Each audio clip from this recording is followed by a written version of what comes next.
Boa tarde a todos. Todo mundo aí renovado depois do almoço. É um prazer enorme estar aqui, porque eu tenho a honra de poder apresentar uma dupla que eu admiro muito, que eu acho que todo mundo aqui conhece. Bom, eu sou Bruna Lavinas, sou do Conselho Fiscal da ABEC, sou professora da Universidade Federal Fluminense, editora da revista da ABENO, Associação Brasileira de Ensino Odontológico. Então, aqui para vocês hoje, eu trago o workshop Adequação do Periódico para atender a ciência aberta. Esse workshop ele tem o objetivo de capacitar ou aprimorar as equipes editoriais para aplicar o conhecimento sobre os princípios da ciência aberta, na melhoria do ecossistema da publicação científica. Então, tenho a honra de chamar aqui a professora Silvia Regina Galetti, do Instituto Biológico de São Paulo. Silvia, falei que ela dispensa a apresentação, mas eu vou cumprir o ritual.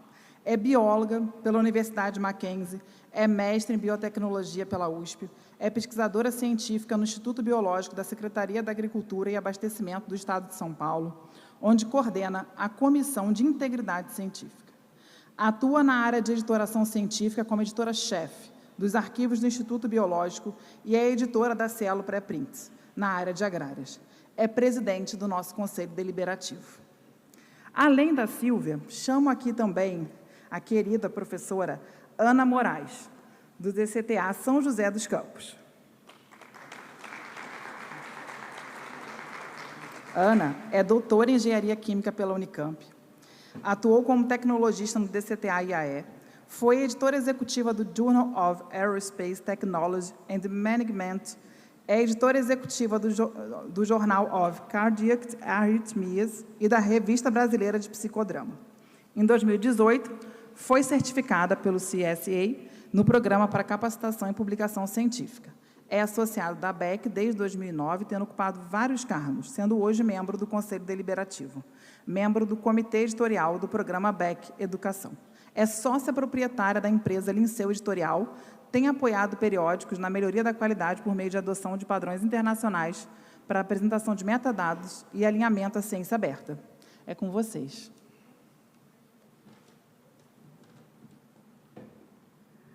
Boa tarde.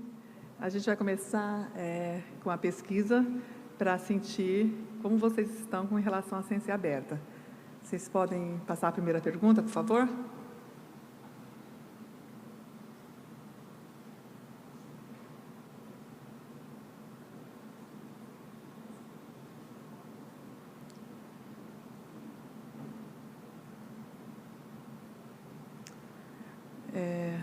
Apontem o celular para o QR Code e eu quero saber quais dimensões da ciência aberta o seu periódico atende. Vocês podem marcar uma ou mais das opções.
Acho que estabilizou, né, gente?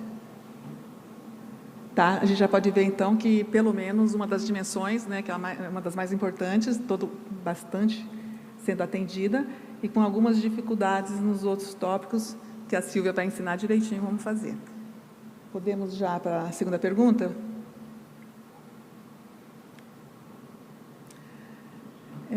A gente quer saber como o seu periódico faz o relacionamento com o artigo publicado em pré-print. Marcar somente uma.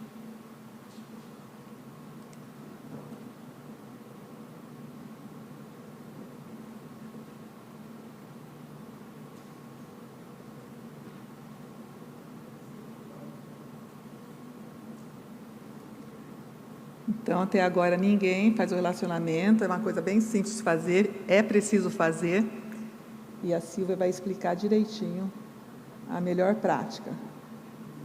Já tem gente que faz completo, né? Que é a opção, a terceira.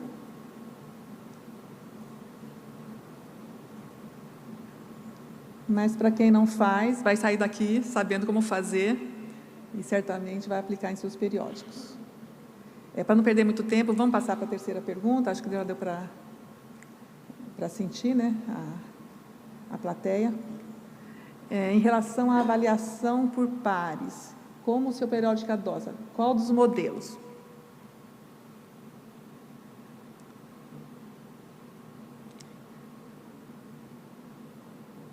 Se abre a identidade dos autores, se abre dos revisores, se publica os pareceres de forma anônima ou se publica totalmente aberta com os pareceres identificados.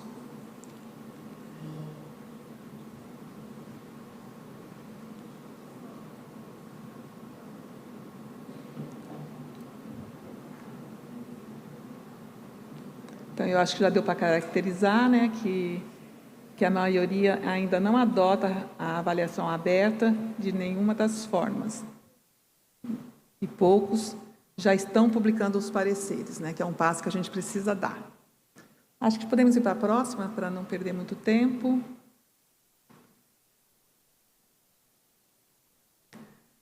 Em relação ao depósito de dados de pesquisa, pode marcar mais de uma opção, como o seu periódico está alinhado com essa questão.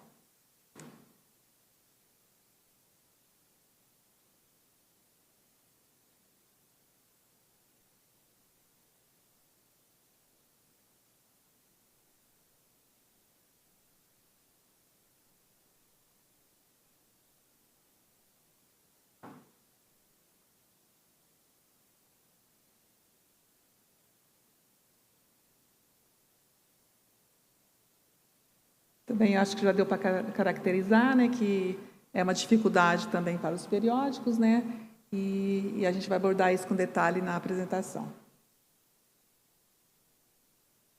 Tá bom? Tem mais uma pergunta ou essa é a última?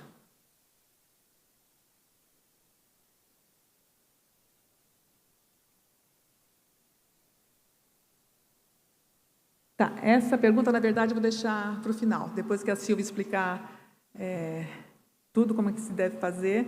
Eu queria saber de vocês qual é a maior dificuldade diante do que vai ser exposto, para que a gente possa, nos próximos eventos, nos dedicar mais à necessidade de vocês, tá bom? Obrigada. Silvia?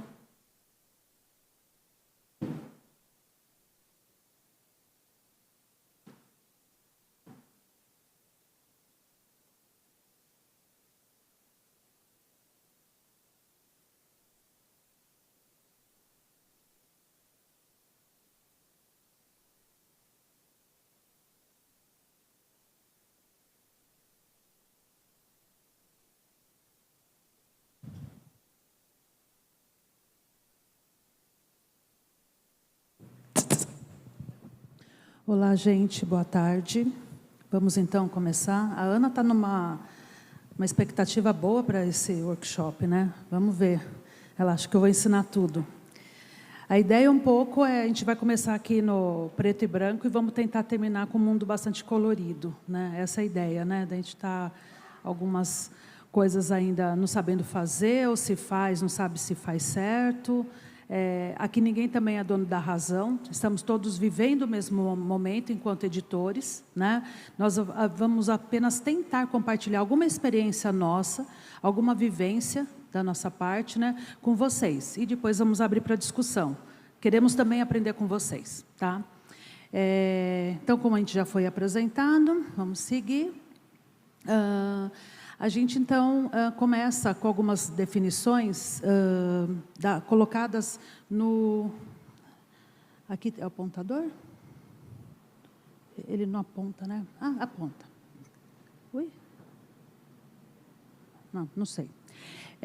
Dentro dos critérios de política e procedimentos para admissão e permanência de periódicos na coleção Cielo Brasil. A gente pautou muito nesse documento porque é a instituição que vem cobrando os editores de forma direta e bem clara, né, que eles querem que nós nos adequemos à ciência aberta. Então, algumas coisas a gente vai fazer uso disso, desse documento. Então, lá eles falam que a ciência aberta se projeta como um novo modus operandi de fazer e comunicar pesquisa com ênfase na transparência dos processos e compartilhamento dos conteúdos em acesso aberto em prol do rigor metodológico e da cooperação entre pesquisadores e pesquisadoras.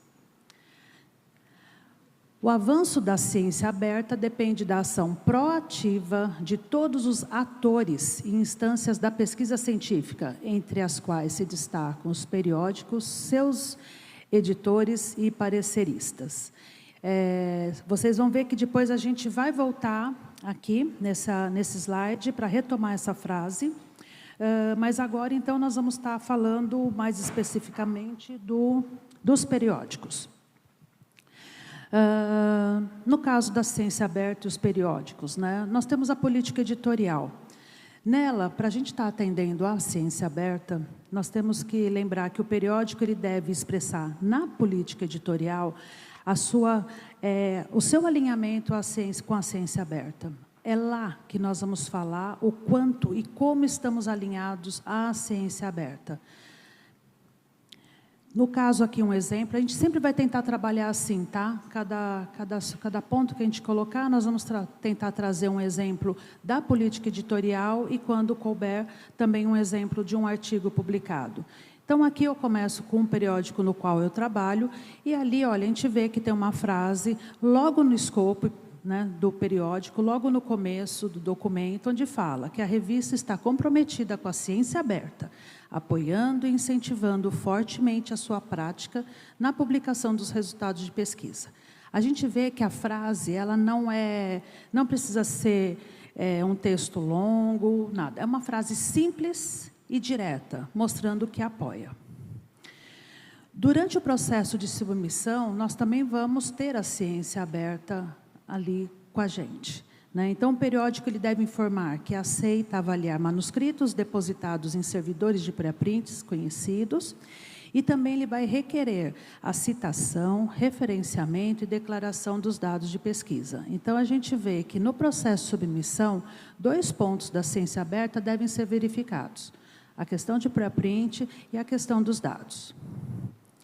No caso, outro exemplo da Acta Cirúrgica Brasileira, aí ela também, essa revista, de uma forma bem simples, ela fala que aceita manuscritos publicados em pré-print. Tá? Basta uma frase assim, para que o autor, ao submeter, ele já saiba, reconheça como o periódico trabalha. Tá? E o processo de avaliação do manuscrito, né, o periódico ele deve promover o processo de avaliação aberta, ele tem que se posicionar a isso. O quanto ele vai abrir também é uma outra questão, que o periódico pode declarar, o que ele abre e o quanto ele abre. Tá? Ninguém é obrigado a abrir de uma vez tudo, né? Quando eu digo abrir tudo, seria o nome do avaliador, o nome dos autores, as revisões, quem fez as revisões, né? A gente pode fazer isso de uma forma meio gradativa, né? E de comum acordo, sempre pedindo autorização às partes envolvidas. Aqui um exemplo da RAI, que fala que oferece a possibilidade, né, de abrir a identidade dos revisores responsáveis pela avaliação. Então, ele fala que existe a possibilidade. É uma forma bem gentil até, delicada, né, de falar, olha, aceitamos, se quiser, vamos abrir. A política editorial da revista, ela define a revista, né, e o modo de agir. É de total responsabilidade do editor-chefe. O que estiver numa política editorial é a cara do editor-chefe. Eu sempre digo isso, a política editorial é o documento mais importante que a gente tem no nosso periódico. havendo uma mudança do editor, é de fundamental importância que esse editor faça uma revisão dessa política e dê a cara dele para essa política, tá? Porque é assim que a gente vai conhecer qual vai ser como e qual vai ser a condução daquele periódico, a partir daquele novo editor. É um documento, né? A política ela passa a ser um documento onde as questões éticas e de integridade, que são fundamentais na revista, vão estar lá de uma forma totalmente explícita. Tá? É ali que nós vamos falar como que é a nossa condução, como é o nosso comportamento diante de cada caso e com cada ator envolvido na publicação. E é lá também que nós vamos falar sobre a promoção e a adoção da ciência aberta. Se o periódico ele adota, se ele promove, se ele é simpático à ciência aberta ou não, ele tem que deixar claro. Então, na política editorial, deve-se ter essa clara postura quanto à adoção. Essa política deve ser pautada na responsabilidade de ser um veículo de comunicação científica de referência, acompanhar as tendências da publicação científica, orientar e solicitar de todos os atores envolvidos, os editores, avaliadores e autores, o atendimento à ciência aberta, e declarar que o periódico está comprometido com a ciência aberta, apoiando e incentivando fortemente a sua prática na publicação dos resultados de pesquisa. São questões que a gente volta a falar, às vezes com frases simples, curtas, mas claras, tá? E aí, voltando no documento da Cielo, né, a gente vê, então, que a Cielo, quando fala da ciência aberta, ela pega cada ponto da ciência aberta e coloca como uma dimensão, um ou mais pontos, tá? Em uma ou mais dimensões. Então, nós vamos também, mais ou menos, colocar os pontos da ciência aberta aqui dentro dessas dimensões. Nós vamos falar, praticamente, assim, de 4 dimensões. A primeira, a gente vai tratar sobre a adoção do acesso aberto entre todos os periódicos. Isso a gente já viu, então, aqui, pela licença que vocês falam, a responder o que atribui, né? A gente acredita que esse é o ponto, então, que a maioria já está atendendo. A segunda dimensão seria a inclusão da modalidade de pré-print. A terceira vai tratar dos dados de pesquisa e a quarta, o processo de avaliação do manuscrito por pares. Na primeira dimensão, então, nós temos a questão da política editorial. Nela tem que estar claro que a prática do acesso aberto é feito por aquele periódico. Eu volto neste momento com outro exemplo do meu periódico, falo ali, mostrando que, olha, Arquivos do Instituto Biológico é um periódico de acesso aberto e bababá. O restante que a gente fala, seja aí de fluxo contínuo, o que eu quero falar, mas basta falar isso, eu já estou me posicionando como um periódico de acesso aberto. E nessa primeira dimensão, né, que fala do acesso aberto, a gente tem a questão do uso da licença, né, que no caso, preferencialmente a CC BY, e consequentemente, a retenção pelos autores dos direitos autorais. A prática do acesso aberto, ela exige que o periódico defina como o conteúdo pode ser usado. Uma coisa está atrelada à outra. Se a gente fala que a gente é acesso aberto, a gente tem que ter uma licença atrelada à nossa publicação. Tá? Uma coisa não pode existir sem a outra. Por quê? Porque se é um acesso aberto, nós temos que falar, então, para aquele que vai ler ou vai usar o trabalho, como ele pode usar e referenciá-lo. Tá? Eu uso muito uma expressão que eu falo que assim, é a regra do jogo que tem que estar clara. Né? E a política editorial dá isso, é a regra do jogo. É a regra do jogo para todos os envolvidos, inclusive para quem lê. Né? Quando a gente fala dos autores, a gente está falando aqui de editor, autor, avaliador, mas a gente não fala de quem lê. E nessa hora, quem lê está entrando nessa questão. Então, a gente deve atribuir e definir o tipo de licença Creative Commons. Só passando, então, rapidamente, são licenças livres ou de uso flexível, que permite que os autores ou detentores de direitos autorais expressem de forma clara e precisa que sua obra é livre para distribuição, cópia e utilização. Essas licenças, elas se fundamentam na possibilidade que cada indivíduo tem, como autor ou titular do direito autoral, de permitir o acesso às suas obras, autorizando que outros possam copiá-las, utilizá-las e criar outras obras derivadas. É uma licença padrão. Periódicos são publicados em acesso aberto na modalidade dourada, ou seja, sem qualquer embargo, pela licença CC BY. Os periódicos se declaram apoiadores do movimento Ciência Aberta. Então, ao atribuir essa licença, é uma forma indireta de dizer, se eu uso a CC BY é porque eu tenho acesso aberto, sabe? Você não precisa, às vezes, nem estar explicitando a outra, né? Permitindo, assim, o acesso a textos completos, o download do artigo, o compartilhamento com outros usuários, a produção de derivados, a republicação sem custo, com a condição de que o original seja devidamente citado, em particular reconhecendo os autores, o periódico, com link para o texto. Tá? Então, quem lê o artigo, que está atrelado a uma licença CC BY, ele tem que saber que é isso que ele tem que fazer. Ele não pode usar indevidamente. Tá? Então, isso também dá uma garantia se a pessoa fizer mau uso do trabalho, no momento de citar. A licença CC BY qualifica o artigo como um bem público. Tá? É algo que, assim, dá essa característica realmente de acesso aberto, ciência aberta.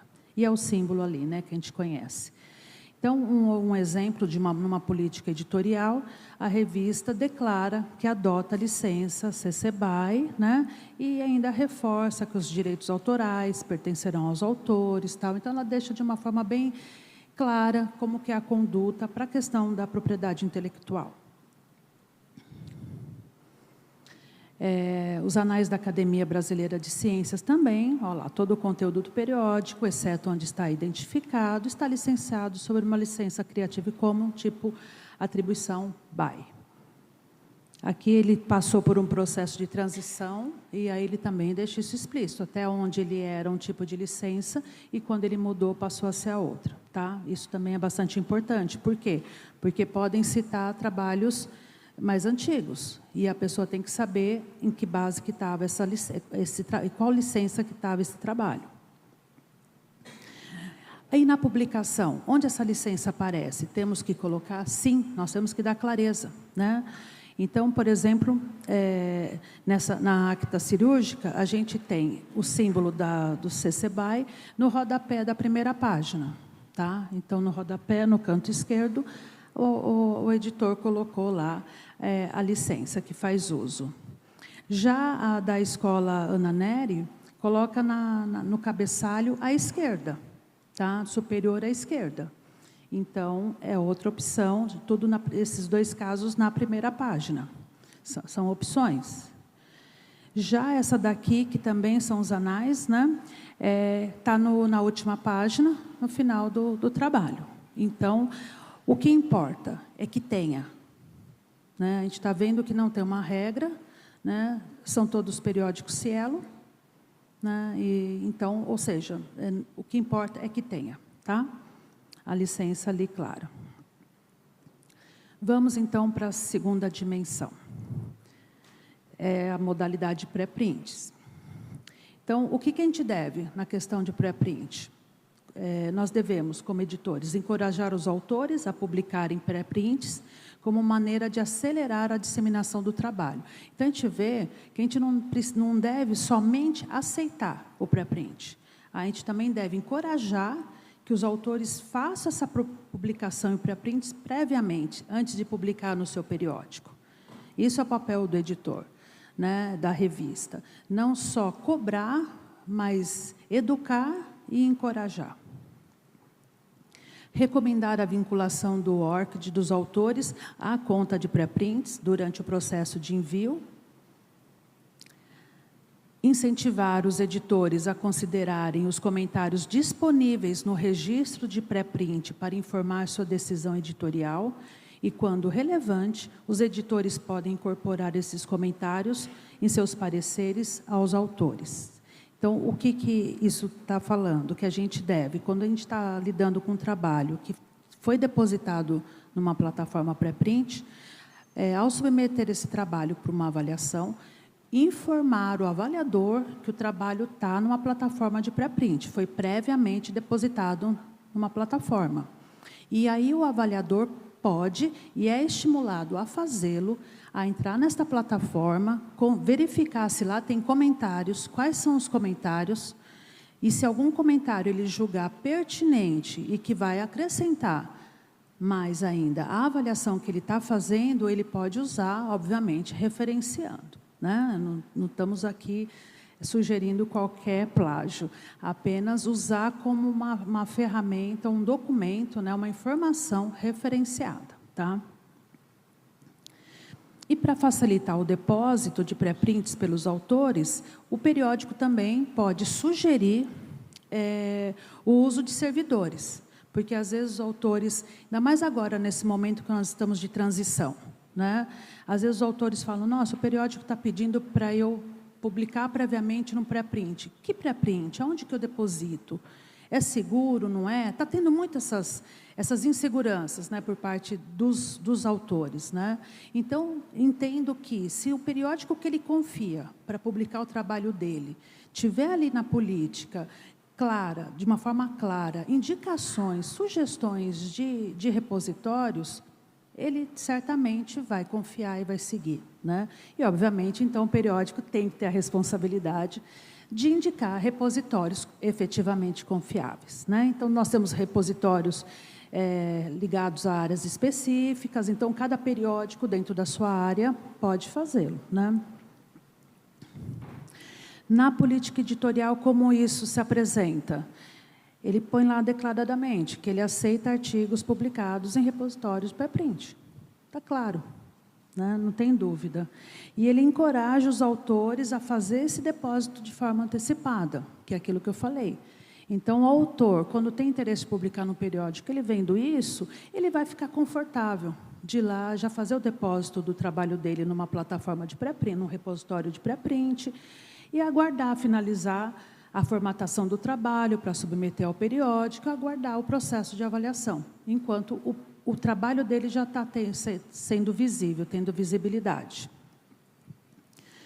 Aqui, já na publicação, esse periódico, olha, ele publicou no rodapé do artigo, na primeira página, artigo publicado no Emery, pré-prints, que é, no caso, coincidentemente, o repositório aqui da ABEC, e põe o DOI.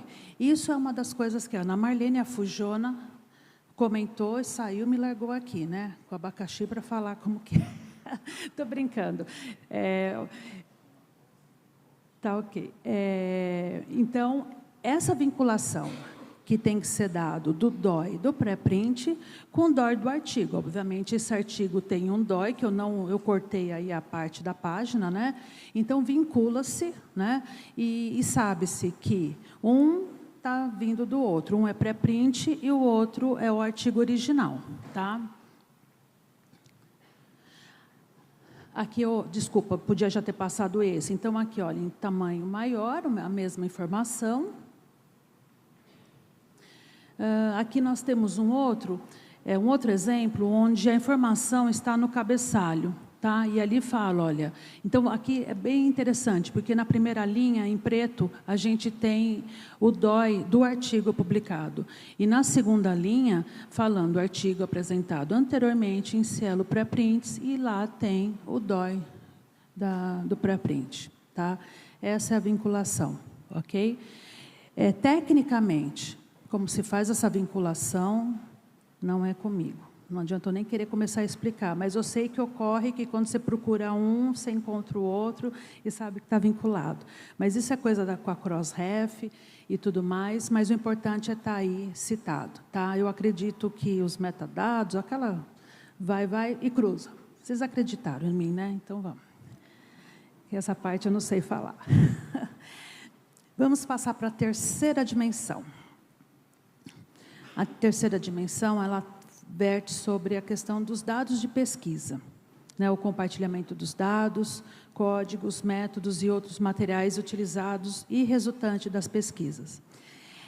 É de responsabilidade dos pesquisadores envolvidos na pesquisa e deve ser informado ao periódico na submissão do manuscrito. Com esse slide, juntamente com as respostas de vocês na pesquisa, né, o que eu vejo, né? É outra expressão que eu uso também bastante.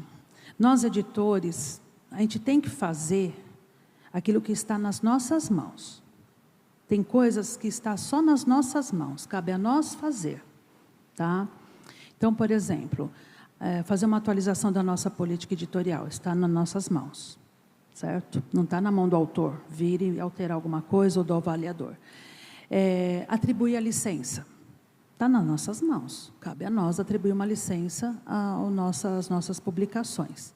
Agora, receber a informação de aonde estão os dados do autor, cabe ao autor ter feito o depósito desses dados.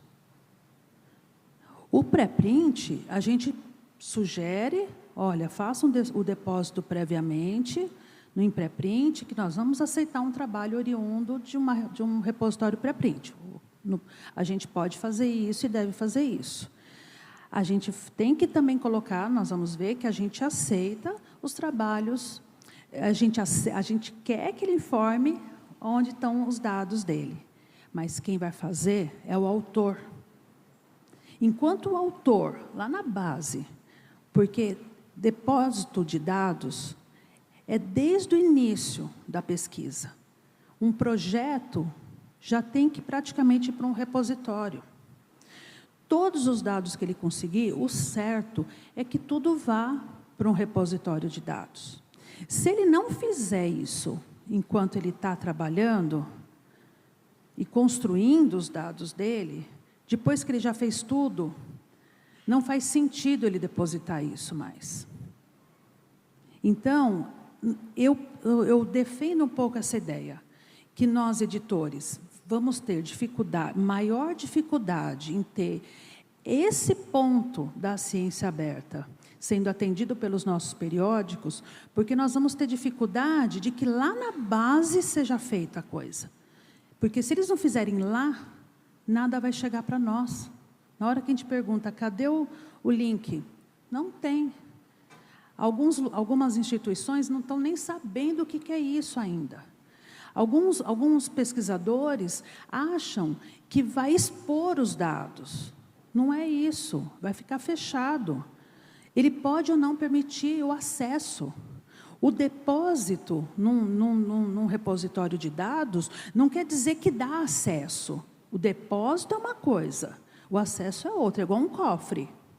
Você guarda.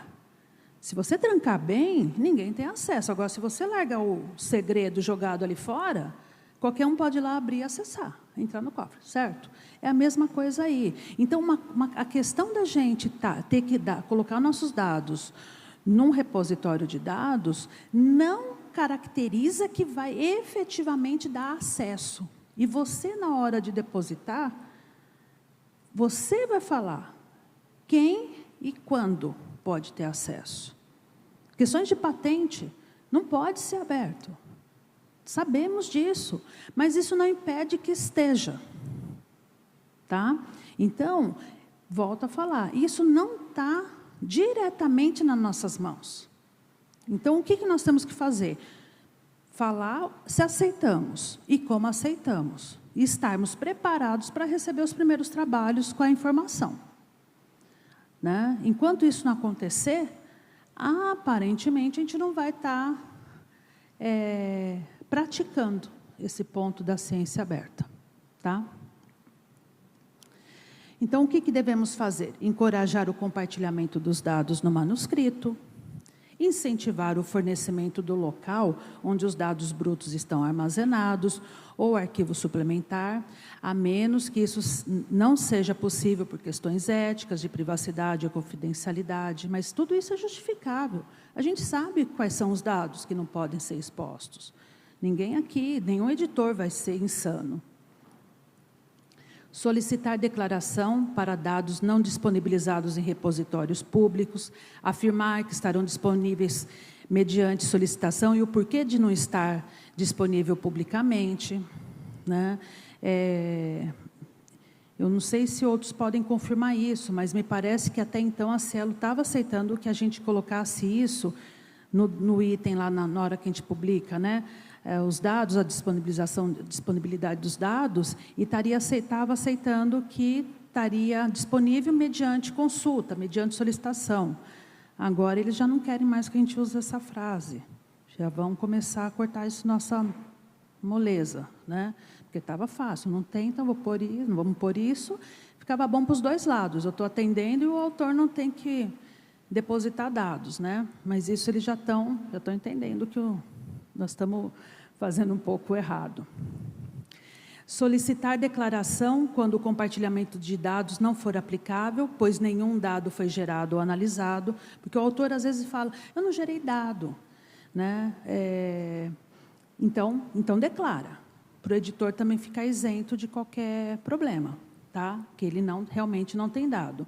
Porque é outra questão das pessoas não terem clareza na definição do que é dado. Isso é outro problema, né? Então, volto a falar, nós temos que reforçar nas nossas instituições muito educar, né, os docentes, os discentes, a saber o que são dados e como tratá-los, no caso do armazenamento. E é exemplo também do pré-print, para facilitar a seleção de repositório pelos autores, fazer alguma recomendação, né? Então, também tentar dar uma orientação. Esse site, ele identifica repositórios de dados registrados e certificados relevantes para a área. Então, é um site onde a gente vai encontrar repositórios confiáveis, tá? Então, ele é recomendado para isso também, para que a gente comece a se familiarizar com a questão de dados. Na política editorial, aqui está bem explícito a questão dos dados, né? Olha, fala, os manuscritos dos artigos devem citar todos os demais conteúdos subjacentes ao texto, a fim de facilitar e promover a compreensão da pesquisa, sua revisão por pares, reprodutibilidade, reutilização, perseverança e visibilidade. Aqui pega um pouco os princípios FAIR, né? Portanto, antes ou paralelamente à submissão dos manuscritos, os autores deverão disponibilizar o conteúdo subjacente em um repositório de dados ou em mais de um, no caso de diferentes tipos de arquivos e conteúdos. Porque tem isso, a gente não precisa colocar tudo em um único repositório. Dependendo do dado, você põe determinado dado num repositório, outro no outro, e você informa que os dados que estão gerando aquele trabalho estão nesses tais repositórios. Os autores podem optar por manter esses arquivos fechados até que o artigo seja aprovado e publicado. Também poderão solicitar que sejam mantidos fechados após a publicação, por motivos que a revista poderá ou não aceitar, tá? Então, óbvio, os dados são dos autores. Nós não vamos poder interferir, ficar questionando. Mas se ele estiver solicitando isso, ele tem que enviar por escrito e a revista pode ou não também aceitar, se julgar que não é pertinente deixar fechado determinados dados. Aí é uma questão de bom senso para todos os lados. Se o compartilhamento de dados não for aplicável ao artigo, pois nenhum conjunto de dados foi gerado ou analisado durante o estudo atual, e isso deverá ser declarado. Os dados de pesquisa incluem, mas não estão limitados a dados brutos, dados processados, softwares, algoritmos, protocolos, métodos, materiais. Aí fala aqui para visitar esse site para ajudar a identificar esses repositórios registrados e certificados relevantes à área temática, tá? Então, a gente vê que o conjunto de dados são N aí, não tem, né? Um exemplo de uma publicação que cita, então, ao final do trabalho, ela põe uma série de informações, né? Então, por exemplo, a confidencialidade dos dados, financiamento, agradecimento, e lá no meio tem a disponibilidade de dados de pesquisa. E está num repositório institucional que tem ali o link, e acessando vai ter o acesso, vai acessando vai ter o acesso, é bom. Acessando vai conseguir entrar e ver esses dados quais são, tá? A gente vê que não é uma forma simples, né? Não precisa nada muito, mas precisa ter esse cuidado e planejar isso na publicação, né? Outro exemplo, aqui, olha, a gente já vê que é um exemplo desse que eu estava comentando, onde o autor, os pesquisadores depositaram em diferentes repositórios em função do tipo de dado, né? Então, aí ele menciona todos são publicados e ok, tá? Isso é o que vale, né? Então, você pode publicar um ou uma série de links, mas o importante é que esteja aí. Até então, eu só mostrei revistas editadas no Brasil, tá? Eu vou dar agora alguns exemplos de revistas do exterior, mas a gente vê com isso que os periódicos brasileiros já estão começando a engatinhar e tentar fazer alguma coisa, né, para atender a ciência aberta. Aqui é um exemplo da PLOS. Então, na publicação é bem interessante, porque a gente vê ali no quadro que tem os dados disponíveis, e também são vários links. Então, para cada, e ali, só que ali, diferentemente da revista anterior, deixa bem explícito, né, o que está em cada um, né, explica direitinho, até facilitando a pesquisa, né, quem quer voltar nesses dados e encontrá-los. E, além disso, né, o interessante, esse link aí que está em amarelo, né, ele é um link que leva a esses dados já diretamente. Então, a revista já proporciona esse facilitador, né, promovendo, mostrando que está aberto mesmo. Está aqui, clica aqui, você vai chegar nos dados de uma maneira bastante fácil, né? Aí o detalhe, então, mostrando isso que eu acabei de falar, tá? Vê que é bem explícito, né? Que eles colocam cada link, o que está. Então, conforme a pessoa lê o artigo, ela vai conseguir identificar ali, e aí ela está lendo, ela fala, eu quero ir atrás desses dados, e ela consegue. Aqui também comenta no texto, disponibiliza o link, diferentemente do anterior, olha, aqui já é um único link, né? Mas ok, né? Então a gente vê que a mesma revista aceita, por quê? Porque era o necessário para esse trabalho, né? Então, publica um só. Aqui, essa daqui é bem interessante, olha, ela comenta, ela põe na área de uma análise empírica, né, dos métodos e dados da publicação. Então, quando chega nessa parte, olha, tem um parágrafo, logo na primeira linha deste parágrafo, ele fala, né, dos dados, e ele dá uma referência, ele faz uma citação, né? Então, ali, olha, gerou uma citação, e aí, quando a gente vai ver lá na lista de referências, essa citação é a citação de onde está depositados os dados. É uma outra forma, opção da área, talvez, não pertenço a essa área do conhecimento, mas eu entendo que possa ser uma opção diária também, tá? Volto a falar, o que importa é que seja feito. A quarta dimensão é a avaliação por pares. Esse também é um pouco, né, difícil, às vezes, para a gente tentar implementar, né, nos nossos periódicos, né, sensibilizar, né, os atores envolvidos a fazê-lo, né? Então, os artigos devem conter, na versão final, o nome do editor responsável pelo processo de avaliação. Essa quarta dimensão, ela pede isso, né, que a gente tenha o nome do editor responsável pelo processo. Além disso, também devem oferecer aos pareceristas e autores a opção de abrir as respectivas identidades na perspectiva de favorecer a interação no processo de avaliação do manuscrito. Tá? Essa dimensão, então, ela pede esses 2 pontos praticamente.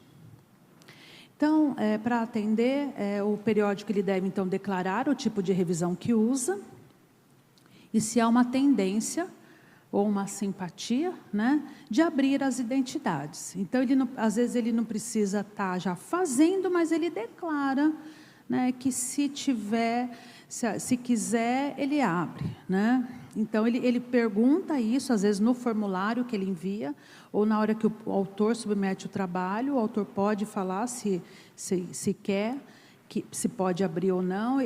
Esse início é toda uma conversa, né? Se as partes estão concordando, né? Depois, eu entendo que, para o futuro, a coisa já vai ser regra, né? E solicita a concordância dos autores e dos avaliadores. Isso é fundamental. Enquanto o periódico não se declarar que ele faz a revisão aberta efetivamente, enquanto ele não declarar isso, se ele estiver nesse processo de transição, solicitar essa concordância é de fundamental importância. Porque, senão, depois eles podem, tanto o autor quanto o revisor, chiar, né, vamos dizer, né, reclamar. Aqui, olha, a revista também, a RAI, né? Então, ela já coloca três frases aí, né? Onde ela divulga, ela fala que ela vai divulgar a identidade do editor associado.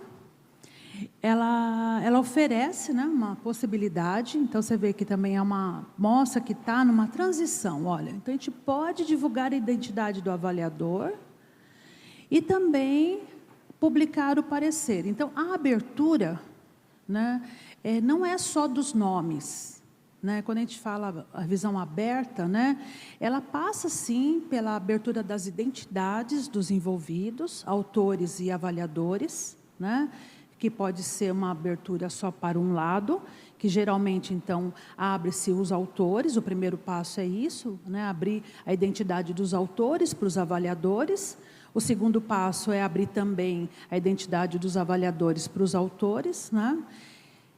O outro passo é publicar as avaliações, é abrir as avaliações também. E, ao abrir essas avaliações, tem-se o passo onde a avaliação ela pode ser aberta, publicada, porém não anonimizada, né?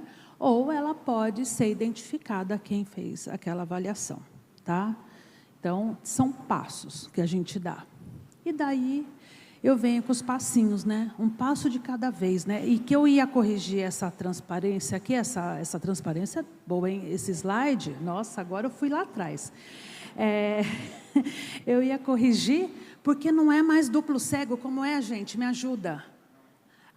É duplo anônimo? Duplo anônimo. Não posso mais, a gente não pode mais falar o cego, mas se eu falar, vocês desculpem.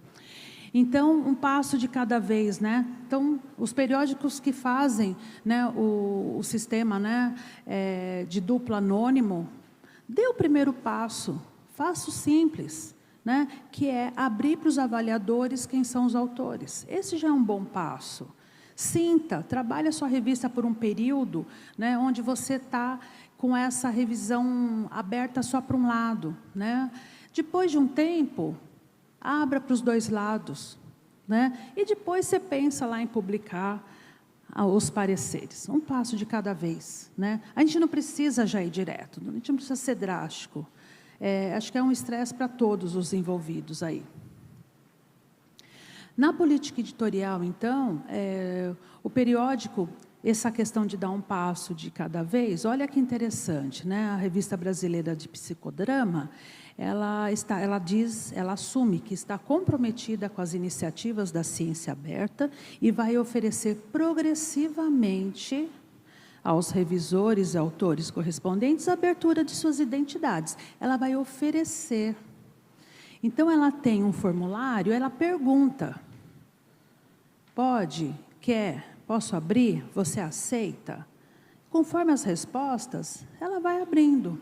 E ela pode ter a surpresa dos dois lados, falar, pode abrir, eu permito, eu aceito, e ter uma revisão aberta, né?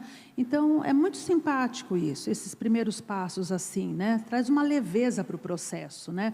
Eu acho que esses processos que vêm já, assim, muito drástico, não sei, eu não sou simpática, né, a isso, né? Aqui também, olha, a JATM, ela fala que não vai fechar o nome dos autores, né, não vai estar mais blindado, né, a partir de 2021, né, e ela vai oferecer para os revisores se eles aceitam a abertura do nome deles, né? Que os autores saibam quem são os revisores. Então, oferece para um. Então, ela já abre um, e o outro ela passa a oferecer. Ela passa a dar opção, se os revisores querem. Aqui, muito interessante. É Redufor, a sigla? É Redufor que fala? O nome dos avaliadores, bem como dos autores, no caso dos textos aprovados, será divulgado no momento da publicação do artigo. Esse procedimento mantém a avaliação duplo anônimo durante o processo de análise. No entanto, já sinaliza a busca pelo alinhamento com as políticas de ciência aberta. Olha que passo interessante, gente. Ela fecha tudo, né? Mas depois ela abre lá no final, né? É um passo bem diferente esse, muito interessante. Dessa maneira, os pareceristas concedem a concordância prévia na divulgação dos seus nomes após o término da avaliação, né? Então, ele sabe que só vai ser publicado lá, mas enquanto está tendo o embate, fica todo mundo sem saber quem é, né? Um método bem curioso. Aqui, falando sobre a publicação do nome do editor, né, do editor de sessão, né, que eu falei que era um dos pontos, né? Então, também, olha, aqui está próximo ao rodapé ao final da primeira página, né, onde tem uma série lá de informações, né, e entre eles o nome do editor ali sendo publicado, tá? Aqui a gente vai ter também a questão da avaliação por pares. Olha ali, a gente vê que onde está azulzinho, né, são links que levam às trocas, né, de avaliação e de resposta, né, dado entre o revisor e os autores. Não está efetivamente ali aberto para a gente ver, mas se clicar, leva a isso, então permite a abertura dessa troca de informação. E eles falam, né, de publicar, fazer a publicação do parecer aberto, né, do peer review, né? Então, eles reconhecem esse benefício da transparência e tudo mais, né? A série PLOS, né, ela tem vários títulos, né? Eu acho que para quem quer pelo menos se inspirar, ou ver qual vai ser o futuro do seu periódico, né, daqui a um tempo, talvez buscar alguns exemplos de ciência aberta nessa série da PLOS, eu recomendo. É bastante interessante, eles têm coisas diferentes do que do que eu estou vendo aqui nos periódicos aqui do Brasil.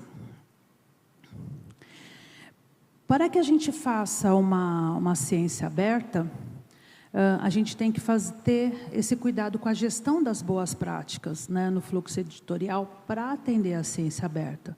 Então, a gente só vai conseguir atender a ciência aberta se a gente tiver essa gestão e fazê-la dentro das boas práticas. Então, a gente vai passar pelo acesso aberto, atribuição da licença, o pré-print, disponibilização dos dados, a abertura da revisão por pares. Isso tudo tem que estar na nossa política, como eu falei já, de uma forma bastante explícita, né, clara, e lá a gente tem que encorajar, incentivar e orientar.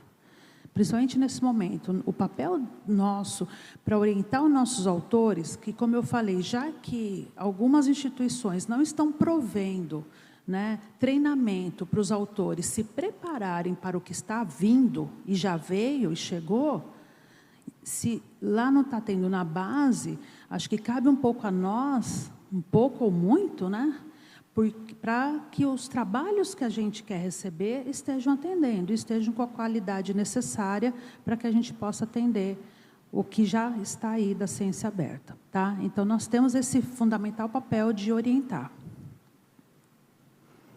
Aí eu volto lá naquele slide que eu falei inicialmente, eu vou voltar aqui nesse slide, né? Que aí eu volto aqui nisso daqui. O avanço da ciência aberta depende da ação proativa de todos os atores, tá?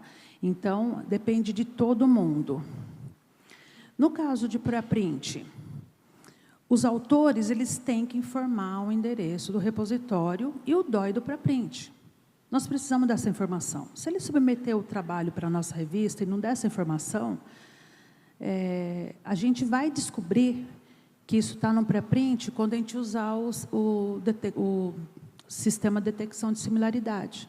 A gente vai encontrar na similaridade, uma alta similaridade com o trabalho que já está no repositório. Vai ser lá que a gente vai descobrir. Uma alta, para não dizer 100%, né? Vamos encontrar o trabalho lá. Então, o autor, aqui é uma questão até de ética e integridade do autor, fazer isso no momento da submissão. Informar o endereço e o DOI.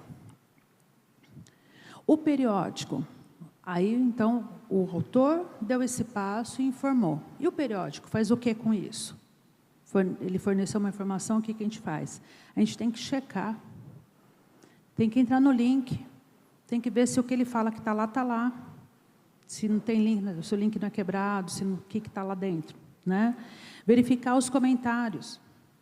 Né? Como eu falei, às vezes é um trabalho que já está recebendo comentários que a gente vê que não é um bom trabalho, que tem críticas para alguns aspectos que já invalida o trabalho, invalida o resultado e com isso invalida a publicação. Então, porque a gente elimina, né, gente? A gente evita um trabalho de passar isso para frente, um avaliador ter que descobrir isso para a gente. Já estava lá escrito, né? E, estando tudo ok, esses links devem ser informados para os avaliadores. Cabe a nós, né, nos nossos escritórios, informar, envia o trabalho para avaliação e fala, esse trabalho está no repositório de pré-print, está aqui o link, para que ele verifique também os comentários. A questão de disponibilização de dados. Os autores têm que informar o endereço do depósito dos dados abertos da pesquisa. Igualmente do pré-print. E o periódico? Antes de enviar para os avaliadores, tem que ver se esses dados estão disponíveis. O que ele pôs lá? Né? Porque ele pode falar, são meus dados, você olha lá, sei lá, é algo que... Você fala, não, isso daqui não gerou tua pesquisa. Isso não são dados brutos para esse tema, para esse assunto. E os avaliadores, nessa hora? A gente vai informar, né, onde que estão os dados, eles têm que acessar. Eles têm que encontrar esses dados. E eles têm que avaliar os dados para verificar confiabilidade e veracidade. Cabe a eles fazer isso, para ver se realmente o que ele fala aqui, os resultados que ele obteve, realmente vieram daqueles dados e estão compatíveis. Então, é uma loucura. Estamos assim, a gente sabe, é muita coisa para todos. E a gente sabe o quanto é difícil dar mais funções ou uma carga maior aos nossos avaliadores com a dificuldade que a gente tem de conseguir bons avaliadores. Né? Então, a gente fica, às vezes, assim, eu acho que eu não vou pedir isso, porque se eu pedir, né, eu vou perder esse avaliador, ele é tão bom, porque ele me atende, ele faz um parecer tão bom, mas nós vamos ter que fazer. Né? A gente está indo num caminho meio sem volta. Né? A gente tem que tá sensibilizando, né, os envolvidos para isso. O nosso papel, então, é o de encorajar. Não precisamos exigir.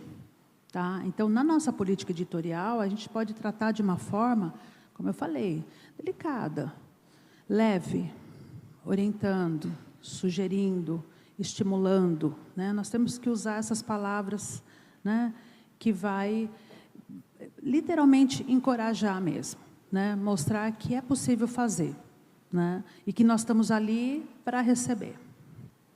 Então, o desafio da mudança, né, a gente ir para um novo meio aí, que a gente ainda não conhece, mas alguém tem que dar o primeiro saltinho aí, né? E cair nessa nova fase aí que nos espera, né? Ana Marlene voltou. Então, é isso. E aí, com isso, com essa fala, foi o que eu falei. A gente começou com o mundo lá, preto e branco, a gente quer que termine assim, no mundo muito colorido aqui para nós, nessa temática da ciência aberta, né? Que consigamos realmente vencer isso. Daí a importância disso aqui, da gente aqui estar junto, discutindo, compartilhando, dificuldades, sucessos. Eu acho isso de fundamental importância, né? Às vezes, uma coisinha que uma pessoa fala já dá uma luz para a gente do que a gente pode levar no dia a dia para os nossos periódicos, né? Para o nosso, nossa lida ali, né? Então, é muito importante, né? E volto a falar, a gente não está aqui, né, Ana, para esgotar esse assunto longe de nós, né? Estamos aprendendo Nós estamos com muita humildade aqui, tentando compartilhar alguma coisa que a gente sabe e vivencia, né? Mas agora acho que a gente quer mais escutar vocês. Se não fosse ele o primeiro da fila, eu ia me matar aqui, viu? Eu ia me matar se ele não fosse o primeiro da fila, viu? Tem direito a uma pergunta, hein? Uma pergunta de 15 segundos, você vai fazer. Uma pergunta por dimensão. Rapidinho. A gente vai te dar. Então, isso. Assim, espera um pouco, Luciano. Deixa, né? Calma. Então, o recado que a gente queria passar é isso. Então, agora vamos abrir para discussões. E acho que agora sim que nós vamos ter o grande momento. Tá bom? Obrigada, gente, por enquanto.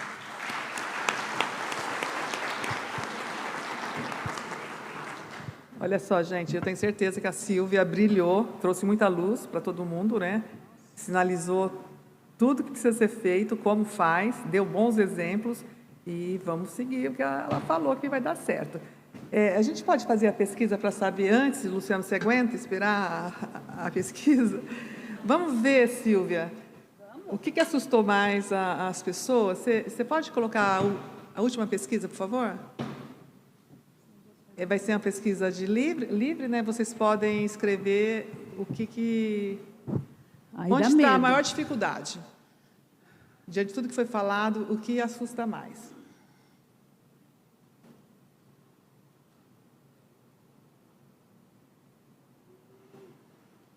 Pronto, vamos lá. O que mais assusta? Nossa, agora eu estou pensando aqui. A resposta é essa, né? O que mais assusta.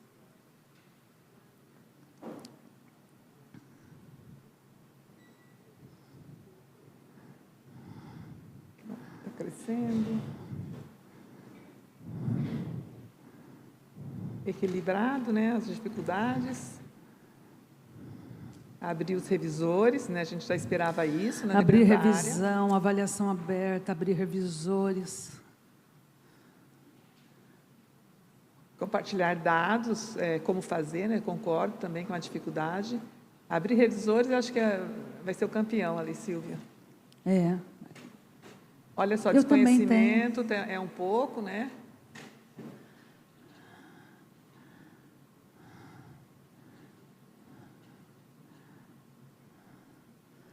Bonito.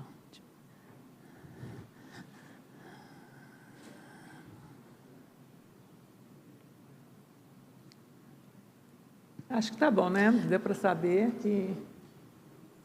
Eu acho que ainda é o trabalho de convencimento, né, Sílvia? Não só dos autores abrir a identidade, mas dos revisores querendo expor em função das consequências, né? Exato, se expor. Essa exposição que principalmente no Brasil, né? Onde todo mundo depende de recursos. Onde uma hora quem é autor pode estar te avaliando numa outra situação, né? Então é uma dificuldade que a gente já sabe que existe e cabe a nós, a todos nós, a implementar aos poucos, né? Então, vamos lá, Luciana, a primeira pergunta. Maravilha. Não, inclusive, vou fazer um jabá antes aqui, porque estou vendo aí que a avaliação aberta e abrir revisores é o mais difícil, era até esperado, né?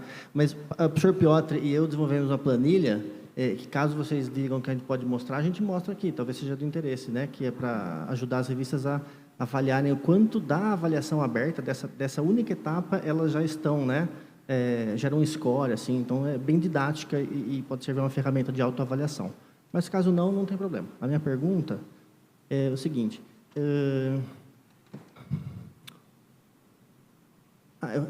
primeiro, uma colocação. Acho que faz sentido depositar os dados no final da pesquisa, sim. Só é muito mais difícil, né? Então, assim, porque os dados têm que ser curados, porque senão, de repente, a pessoa, né, sai daqui hoje, está com um monte de dados que ela não depositou ainda. Ela fala, já que eu não depositei, deixa para lá. Acho que isso eu queria comentar isso, o que você acha. E outra coisa, assim, é muito comum a gente ver, as revistas já estão colocando aqui no Brasil o nome do editor, né? Isso já é um primeiro passinho que tem muita revista já adotando, né? Quem não fez já importantíssimo fazer. Mas eu queria, se você olhasse nos slides, nas revistas internacionais, o nome e a instituição também do editor. Né? Acho Por que conta basta... de que, para que você possa realmente ter quem é o editor. Então, tá? Luciano, não te interrompendo, mas já interrompendo, a gente orienta que coloque o ORCID, né? Sim, o nome se tiver o ORCID, melhor ainda. Isso, é que a gente não vê isso ainda nas revistas brasileiras, vê só o nome mesmo, sabe? Em algumas a gente já está vendo sim, então, e é uma boa prática. Eu acho que, por isso, ressaltar a importância de fazer isso.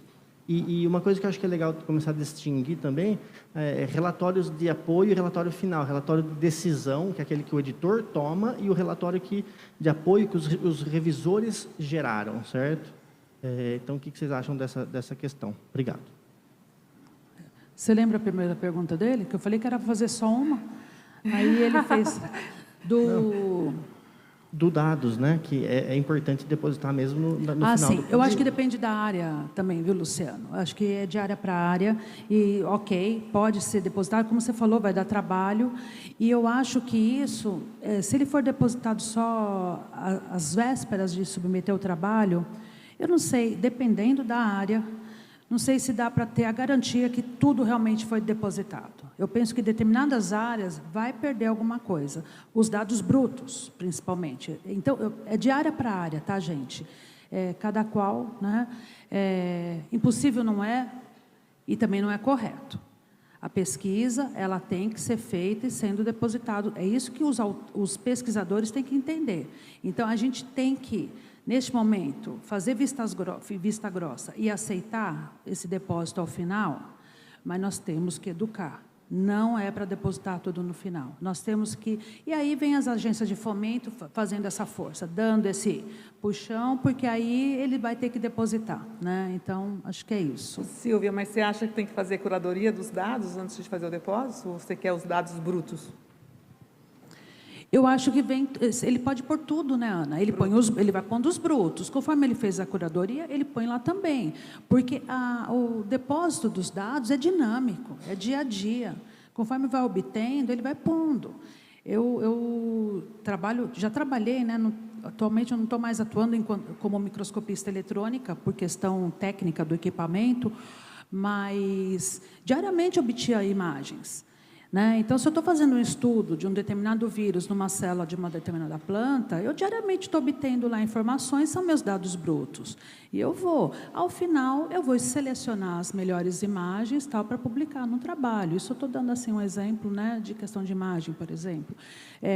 Eu não vou logo de cara já conseguir uma imagem e é aquela que vai sair para publicação. Eu tive meus dados brutos, e aí eu, né, faço a seleção. Mas você concorda que antes tarde do que nunca? Concordo que antes tarde do que nunca, mas não devemos ficar só nisso. Mas não seria a melhor prática?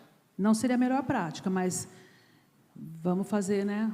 Ele só para completar, ele falou algo da publicação do nome do editor, né? É aquilo que eu falei, isso está nas nossas mãos.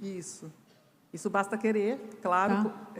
consultando o editor. Por isso que a gente está, né? tendo mais, a gente tem essa vantagem, está aparecendo mais essa prática, porque isso está nas nossas mãos. Fala, Leila. Primeiro, parabéns, Silvia, foi excelente a sua apresentação. Obrigada, impressionante querida. como você conseguiu, então, por tempo, né, abranger todos esses assuntos de uma forma tão clara e dando exemplos. Obrigada. A minha questão é sobre a dificuldade dos autores. A gente, na RBSO, começou no começo desse ano, a exigir dos autores, né, a declaração sobre disponibilidade de dados naquele modelo fornecido pelo Cielo.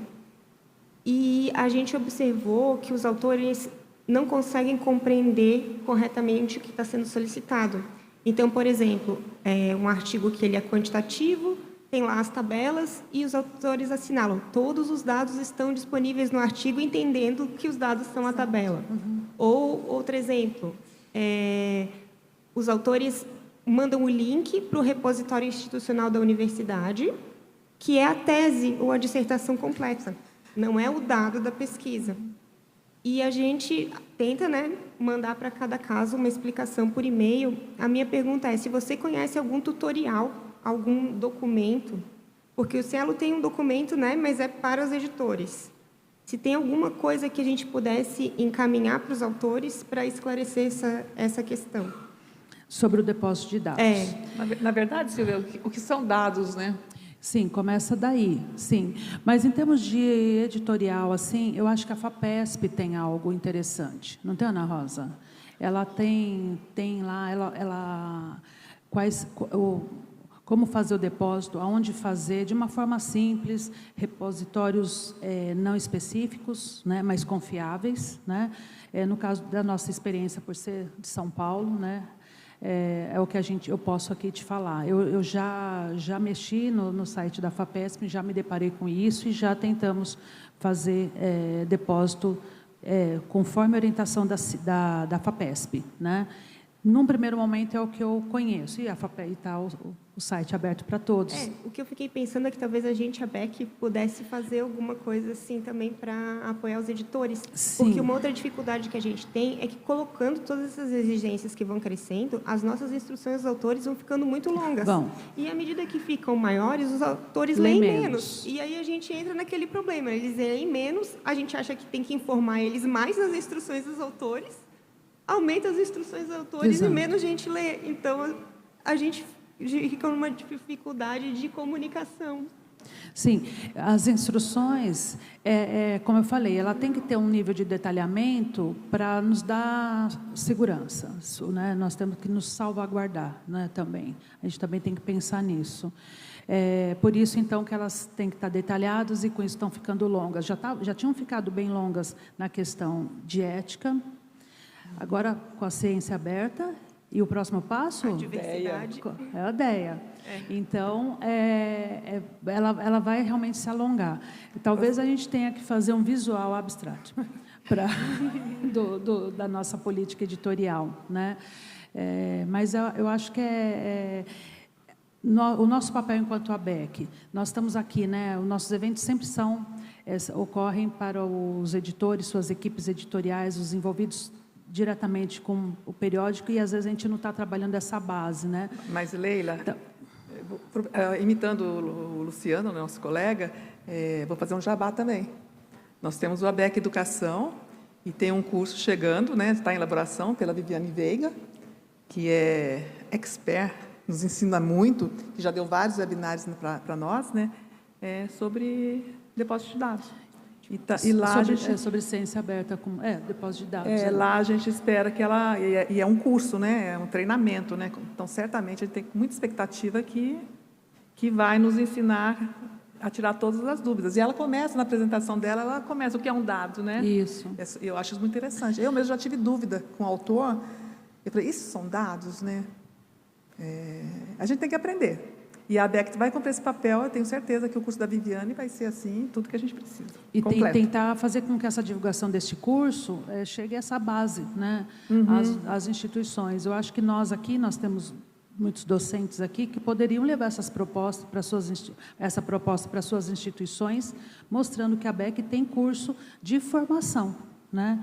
Essa formação dá a base do conhecimento para que a pesquisa seja gerada dentro das boas práticas, né? Excelente, obrigada. Imagina, obrigada a você. Boa tarde, muito obrigada, Silvia, pela tua apresentação. Imagina. Eu sou Lúcia, de Florianópolis, da revista Agropecuária Catarinense. Opa. É uma revista multidisciplinar, e o tópico que eu pergunto aqui é com relação à avaliação aberta, que realmente há uma restrição muito grande dos avaliadores, né? Eles não se sentem confortáveis. E a gente verifica que realmente a qualidade da avaliação dos artigos também ela fica comprometida dentro de um processo de avaliação aberta. Mas nós temos trabalhado há muitos anos em que, como é uma revista quadrimestral, há o fechamento de uma edição, né, de um issue, e ali tem a lista dos avaliadores de todo o conjunto de artigos.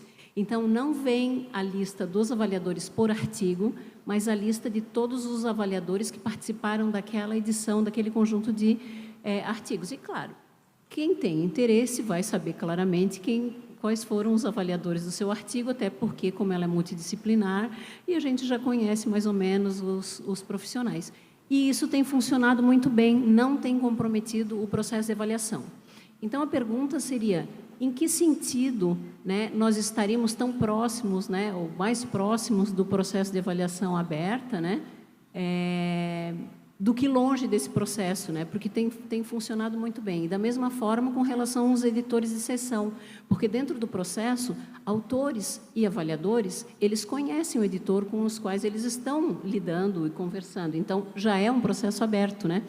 E no momento da publicação dessa edição, nós temos a lista de todos os editores de sessão da revista. Então, eu gostaria de saber, assim, o quão próximo nós estamos dentro do que poderíamos nos considerar, né, fazer uma autoavaliação de um processo aberto. Eu entendo, Lúcia, que você já demonstra um passo. No meio do caminho, eu diria. Um caminho. Tá no Você meio do está caminho. no caminho, Aham. né? Você não está totalmente fechada, né? Então, já é um passo interessante, né, que você está dando, e talvez esse passo vai te facilitar a dar o outro, um próximo passo, que você julgar que cabe dentro da sua realidade, né? Volto a falar, a gente não pode também forçar, a gente não pode criar dentro do nosso periódico uma situação de estresse, né? A gente tem que dar o passo realmente conforme a gente... Você está dando um passo interessante, né? E tem funcionado bem, Então, há anos. isso. Então, por isso, aí, como você está falando, se está funcionando bem já há alguns anos, quem sabe? Dê mais um, né? E só mais um comentário. Quando a gente se compromete, né, se a gente se comprometer na nossa política editorial a abrir a avaliação por pares, se a gente falar, abrimos todas as avaliações, quando a gente pegar essas avaliações que não são boas, né, a gente não vai ter coragem de publicar. Vocês concordam? Vocês vão falar, gente, eu vou publicar isso, né? Tem avaliadores que a gente sabe que quase que chegam no nível grosseiro, né, de colocações, Mas, de por outro lado, comentários, Silvia, né? tem avaliação da área da educação que são verdadeiros tesouros, né? Então, assim, textos assim que merecem ser publicados porque são muito bem preparados. mas aí você pode, então, deixar o seu periódico falando que pode publicar, né? E aí, se você se depara com algo que fala é digno de publicação, você pode, porque você fala que você pode. Isso. E se não está bom, você se sente confortável, falar, deixa esse ainda fechado aqui, que esse não dá para abrir nem para... Né? Então, é isso. Deixa em casa, né? Obrigada, Lúcia. Você é de uma revista um pouco parecida, acho que com a minha, de escopo. Eu vou aproveitar o gancho dela, porque a pergunta é um pouco furou parecida. a fila. Eu vi. Eu falei, eu vi. porque a minha pergunta é muito parecida. Só que no meu caso, são 2 revistas de direito, então não tem nem assim um passo para avaliação aberta. Acho que é basicamente impossível, porque existe toda uma questão política envolvida, são muitos artigos de juízes, ministros, embargadores, e ninguém quer abrir. E nem os próprios editores-chefes gostariam que fosse aberto. Então, a minha pergunta é se isso faz com que a gente fique longe da ciência aberta, como se fosse assim, não tem como a gente chegar lá, porque a gente não vai atingir essa avaliação aberta. A ciência aberta não é só abrir os pareceres, né? Exatamente. A minha questão é justamente essa. Se é só um dos fatores... ou Mostre se... que você pode fazer nos outros. Faça bem nos outros pontos. Tá. Entendeu? Tá ótimo. A gente tem que demonstrar boa vontade, iniciativa, né? Entender, então, né, cada dificuldade de cada área. Exato. Então, faça o que você pode fazer de melhor, né? E aquilo que você não pode fazer, você mostra que você não pode fazer. Entendeu? Sim. E você não é que você não está fazendo porque não quer, ou porque você não concorda. Você entende que seria importante, mas a área não permite. Tá ótimo. Obrigada. Imagina. Boa tarde, muito Boa obrigado. tarde.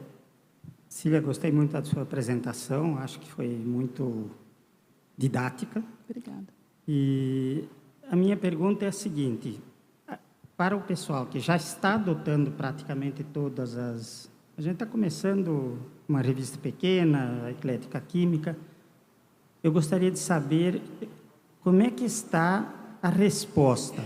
Quer dizer, quando você não obriga, você só está oferecendo a possibilidade.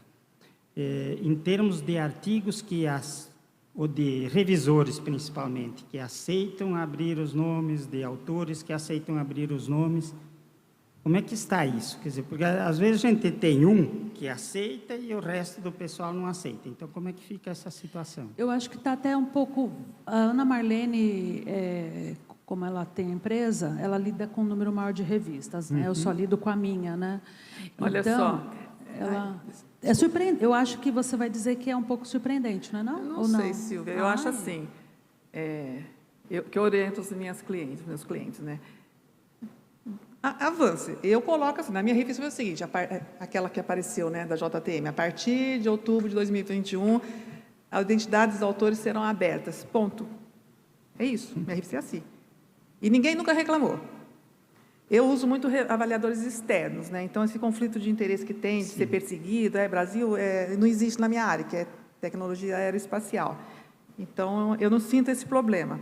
Agora, parecerista que autoriza a publicar o parecer, a revelar a identidade, eu ainda não vi nenhum. Tá bom, obrigado.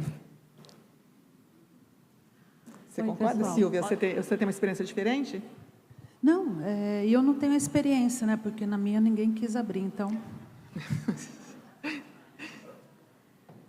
Oi, pessoal, para equilibrar o lado aqui do auditório. Elisa Silveira, só queria fazer uma contribuição em relação à pergunta da Leila. Vocês até já mencionaram aqui a Viviane Veiga, que também é profissional lá do ICIX, no repositório institucional da Fiocruz, que é arca.fiocruz.br. Ele foi construído, né, por profissionais de perfis diversos lá da Fiocruz e muitos do ICIX, unidade em que eu trabalho. Tem um plano de gestão de dados de pesquisa, tá? Já está lá disponível no repositório institucional e o diálogo não é tanto com o editor, é exatamente com o pesquisador, com o autor, com o aluno e também bastante didático, enquanto o curso não fica disponível para todo mundo, mas são modalidades diferentes de consulta. Então, arca.fiocruz, plano de gestão de dados. Tá? Modelo, né? Obrigada. De referência. Obrigada. Também vou fazer minha Seu jabá? meu jabazinho.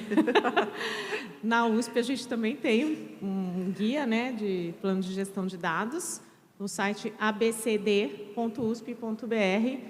no espaço do pesquisador, né, seguindo lá as dicas da FAPESP. A USP tem isso, a gente tem efetivamente um repositório para fazer esse armazenamento, esse depósito de dados, inclusive com guia de o que deposita, como deposita e tudo mais. Eu não sei se é aberto para outras pessoas ou se é só para a comunidade USP, mas a gente também tem um repositório lá. Muito bem, tá vendo? Ó, já estamos quase enchendo uma mão já de opções. Oi, boa tarde. Obrigada pela palestra. Obrigada a pelo você workshop. pela presença. Meu nome é Isabel, sou do IFSP. E aí eu fiquei com uma dúvida, por desconhecimento mesmo, estou aprendendo ainda um pouco sobre repositório de dados. A minha dúvida é, quem arca com a questão do custo do DOI, né? Se eu quero estar colocando esses dados numa instituição que eu não pertenço e de repente aceita, ou internacional, como que fica essa questão de custo? Eu tenho visto muito que os repositórios usam o Handle, né? Eles não usam DOI para os dados, a maioria usa o Handle. Normalmente, o custo é do repositório, a instituição absorve. Mas também a gente tem o Zenodo e tem o Fixshare, que você recebe um DOI gratuito, e você mesmo faz, você se credencia, coloca seus dados lá, qualquer tamanho, você já tem um pré-DOI, na hora que você começa a depositar, já tem o seu pré-DOI, que você vai utilizar depois, e experimente. Eu já orientei artigos que tinham dados e a pessoa não tinha depositado, eu cobrei, e ela não me respondia, o artigo já aprovado, já gramado. Aí eu falei, fulana, por que você está demorando? Ela falou assim, estou conversando com a minha instituição, é o UNB. Eu insisti muito com esse caso, porque eu falei, não é possível que a UNB não tenha essa estrutura para oferecer para um autor. E tinha. Ela fez o depósito, me ofereceu o DOI do repósito e ficou lindo na revista. Fiquei muito feliz. Falei, mais um cliente satisfeito, né? É possível. Então, assim, se você tem problema, se você não consegue, vá para o que existe. O Zenodo usa o Fixshare, que é muito simples, e você vai conseguir dar esse primeiro passinho. O ideal é que fique na sua instituição, né? Que é o conhecimento de lá, né? Então, é ideal que você fique lá. Procure a bibliotecária e a pessoa responsável pelo repositório, que a menina da Arca pode até confirmar, né? Não tem, né? A USP, acho que não é uma coisa assim. Tem que saber pedir para a pessoa certa, né? Lógico que é aquela história, né? No começo da pesquisa, gente, que você faz depósito de dados, não é na hora de publicar. Mas antes tarde do que nunca. Então, a revista está cobrando, né? O editor está cobrando, vamos ver o que dá para fazer. Aí vai lá e deposita. Obrigada. E só complementando, e também para todos, eu acho assim que se somos aqui editores, né, qualquer categoria aí da editoração, associado, chefe, o que for, nós também somos pesquisadores, né? Somos, né, alguns docentes, eu sou pesquisadora. Então, nós estamos no outro lado, né? Nós estamos de um lado, mas nós estamos no outro também, né? Então, precisando vivenciar isso, né?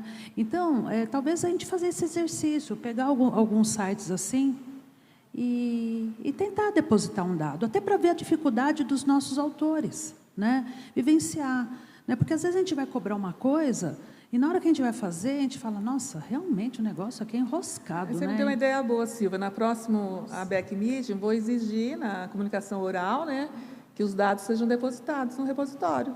A gente não pode falar muito porque ela tem as ideias. Então, mas é uma forma, acho que a gente deveria fazer esse exercício, né? Todos nós aqui devemos ter algum dado ali da gente. Vamos falar, vou pôr esse dado, quero ver o que acontece, né? Como que é? É muito difícil, não é? Eu acho que seria interessante. Eu acho que é você o próximo, depois a Claudinha. Bom, boa tarde. Eu sou Nelson Jimenez, eu sou editor da revista Estudos em Avaliação Educacional da Fundação Carlos Chagas. Eu queria primeiro parabenizar vocês pelo workshop, pela fala, e eu queria problematizar uma questão, está diretamente ligada de alguma forma à ciência aberta, mas é um ponto específico, que é a questão do pré-print, né, entendendo a ciência aberta como um caminho sem volta. Eu acho que é um compromisso de todos, né, acho que não temos poucas dúvidas sobre isso, ou nenhum, mas a questão do pré-print, para mim, me preocupa um pouco do futuro das revistas, né? Se a gente fortalecer, né, cada vez mais as pré-prints, que é o que está acontecendo, e eu acho que é o correto, mas quais são os desdobramentos disso, pensando a curto, médio e longo prazo, da existência das próprias revistas? Né, uma vez que eu tenho um pré-print, por que eu vou precisar da necessidade de publicar ele depois numa revista? Então, eu queria um pouco ouvir vocês em relação a essa questão. O pré-print, você não tem a validação, você não tem a avaliação por pares, né? Então, você tem um texto ali, é lógico que é feito um desk review e vai para o pré-print. A Cielo funciona assim. Mas a validação por pares não aconteceu. Então, você, como usuário da informação, você vai ler o pré-print, mas você vai ler com aqueles olhos, né? Vamos acompanhar se vai ser validado. A hora que vai para o artigo, né? Quando faz o vínculo, se você usou o pré-print e o artigo foi aceito e publicado, aí você tem certeza que a informação foi validada. Eu acho que a grande diferença é essa.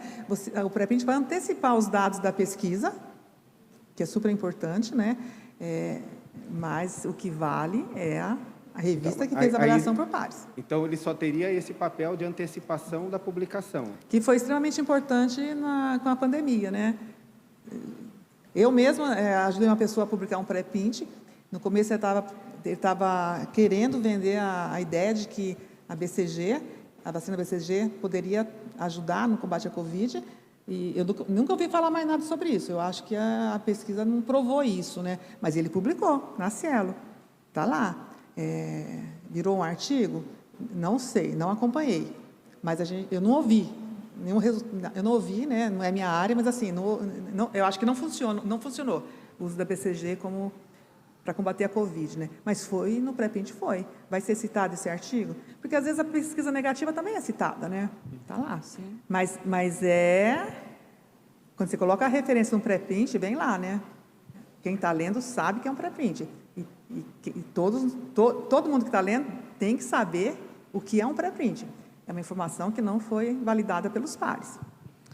E como também, infelizmente, nós somos avaliados pela quantidade, não pela qualidade, né?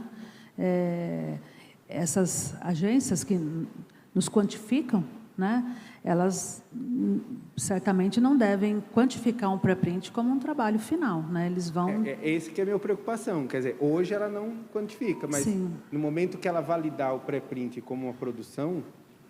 Mas eu não acredito... acho que isso é tão longe. Então, era por isso que eu estava pensando qual é o papel das revistas dentro desse cenário. Porque a não existência de uma avaliação por pares denota o predatório. Certo? Então, aí nós vamos já entrar numa outra questão, que eu também entendo que as instituições são contrárias a isso, né? Há uma preocupação e são contrárias. Então, se elas forem favoráveis totalmente a aceitar o pré-print como uma publicação e computar como quantidade de publicação da gente, produção científica, ela está indo favorável, então, também, de uma forma um pouco indireta, ao predatório, por não ter avaliação por pares. Desculpa, eu estou polemizando. Não, está ótimo, é isso monopolizando, mesmo. mas num outro sentido, se você pensar que está aberto para as pessoas avaliarem, de alguma forma teria uma avaliação por pares dentro de um espaço pré-print. Então, eu estou pensando o quanto esse argumento, ele ainda, a gente precisa parar para pensar um pouco, porque, mas não tem avaliação por pares. Não, tem de uma outra forma, mas há uma avaliação por pares. Nem sempre tem, né? Assim, nem sempre tem, então, e nem é para todos os pré-prints publicados, né? Alguns têm alguns comentários que a gente tem que ler e acompanhar se quiser citar aquela pesquisa, mas eu acho que é muito pouco. Não me dá a segurança de usar a minha informação de pré-print com os poucos comentários que a gente vê. Mas vamos ficar atentos à evolução, né? Exato, temos que estar antenados. Eu acho que é a Cláudia. Primeiramente, eu queria parabenizar a Silvia e a Ana Marlene pelo trabalho de hoje, pela apresentação. Foi muito didática, eu falei para a Ildinha, nossa, eu nunca vi uma apresentação tão boa, tão didática, que eu entendi quase tudo que foi falado. Parabéns. Obrigada. Eu não ia fazer pergunta, mas não vou fazer pergunta. Vou fazer, quando a Leila fez a pergunta sobre a questão dos dados, depois teve quase uma última questão aqui sobre o DOI de dados. Falei, eu tenho que falar alguma coisa. Nós estamos no Brasil desde 2021, no final, trabalhando junto com RNP e BICT e CNPq. Estamos trabalhando na construção de um repositório de pesquisa de dados, um repositório de dados de pesquisa. É uma incubadora, né? Nós estamos fazendo uma incubação de dados de pesquisa. E foi um edital que o CNPq lançou, junto com o IBICT e a RNP, e 4 instituições estão participando desse trabalho, que é a Universidade Rural do Amazonas, Federal do Ceará, Federal de Goiás e o Instituto de Física do Rio de Janeiro. São essas 4. Então, a gente vem trabalhando há quase 2 anos junto com esse grupo. E quem assessora nessa questão toda da implantação do repositório de dados é o grupo RDP da URGS. Então, se vocês quiserem mais informações, entram na página do RDP Brasil. Então, lá tem todas essas informações. E para esse grupo e as instituições que estão trabalhando, o CNPq ele comprou do DataSite o DOI de dados. Porque o DOI de dados é diferente do DOI de publicação, daquele que a gente tem para as nossas publicações. É outro tipo de dados. E o software que foi selecionado pelo esse grupo de RDP Brasil, desde um edital também lançado pelo CNPq, desde 2017, é o Dataverse. Então, nós estamos trabalhando com esse software. E junto desse grupo todo tem, Elisa já falou, Fiocruz e Embrapa, que está trabalhando, e eu acho que nós temos que lançar agora, até o meio do ano de 2024, o protótipo, né, do repositório de dados de pesquisa para o Brasil. E esse vai ser um repositório. E o CNPq também já tem um repositório deles, né? E o Lattes Data também. Grátis, né? E o Lattes Data. Obrigada. Eu falo que é o momento que a gente compartilha, né, as informações e tudo mais. Você. Boa tarde. Boa tarde. Sou natalino. Atualmente estou na coordenação do portal de periódicos da UESB. E, na verdade, não é nem tanto uma pergunta, mas é um questionamento que eu faço a mim também, né? Essa discussão da ciência aberta, ela já vem se desenrolando há um tempo, mas uma preocupação que eu tenho, e principalmente voltando para a minha instituição, é a partir das nossas equipes editoriais, né? Que a gente, na realidade, tem equipes. E aí esse fluxo de trabalho que agora com a ciência aberta toma, a gente vai precisar trabalhar nesse processo de como formar essas equipes editoriais. Deixarem de ser equipes para ser equipes de fato, né? E trabalhar para poder ter essa discussão. E aí talvez seja um assunto para outro processo, outro workshop, nessa discussão da gente trabalhar com essa formação de equipes editoriais para trabalhar com ciência aberta, atendendo a todos esses quesitos. Então, era só mais esse insight aqui. Eu fico me perguntando a partir das ações que a gente tem. Sim. E que, às vezes, até atividades mais simples, os editores não desenvolvem por conta disso, porque às vezes estão muito sobrecarregados com várias atividades e está com esse processo. E a gente está tentando trabalhar com esse processo de formação lá com as equipes editoriais, e agora com essa visão macro, né, da ciência aberta, a gente vai precisar trabalhar muito mais com isso. Vamos criar o editor-chefe, o editor associado e o editor de dados. Exato.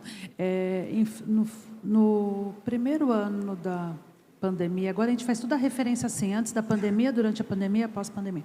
Acho que foi em 2020 que eu fiz aquela pesquisa junto ao grupo de periódicos das ciências agrárias na coleção Cielo, e eu formulei um questionário e solicitei que rodasse dentro com os periódicos das agrárias, e uma das perguntas era pautado nisso, sobre a adesão, né, dos periódicos de agrárias à ciência aberta, e dos pontos era a questão de se acreditava-se, né, que precisaria de investimento, de recurso, né, e a maioria, uma boa parte, entende que sim, que precisa de recurso para você adotar a ciência aberta, e que isso era um impeditivo também, né, para a adoção, né? Então, talvez esse recurso ele venha disso, da gente ter que aumentar a nossa equipe editorial, né, de contratar ou de pagar para alguém, um terceiro aí, né, terceirizar alguma coisa assim, né, que envolva o custo, né, o dinheiro, né. Então, é interessante e realmente isso passa a acontecer, né, mas são problemas, né, que a gente, quem sabe para o próximo, né, a gente começa já a discutir. Não tive ideia dessa vez. Não teve ideia? Não. Então tá. É isso? Acho que é isso, Silvia. Nós vamos praticamente terminar na hora, Ana Marlene? Nossa Sara, e o Big Bang vai tocar. Mais alguma pergunta? Então eu me despeço. Fique aí para você também se despedir. Eu agradeço a atenção de vocês. A gente espera ter compartilhado um pouquinho. A gente fica à disposição de vocês para qualquer outro esclarecimento, quiser compartilhar outra ideia, pode dúvidas. mandar e-mail, a gente responde, a gente descobre junto. Exato. E a gente chega juntos na ciência aberta total. Vamos juntos, tá bom? Eu agradeço a atenção aí de vocês essa tarde. Né, Ana? Bom...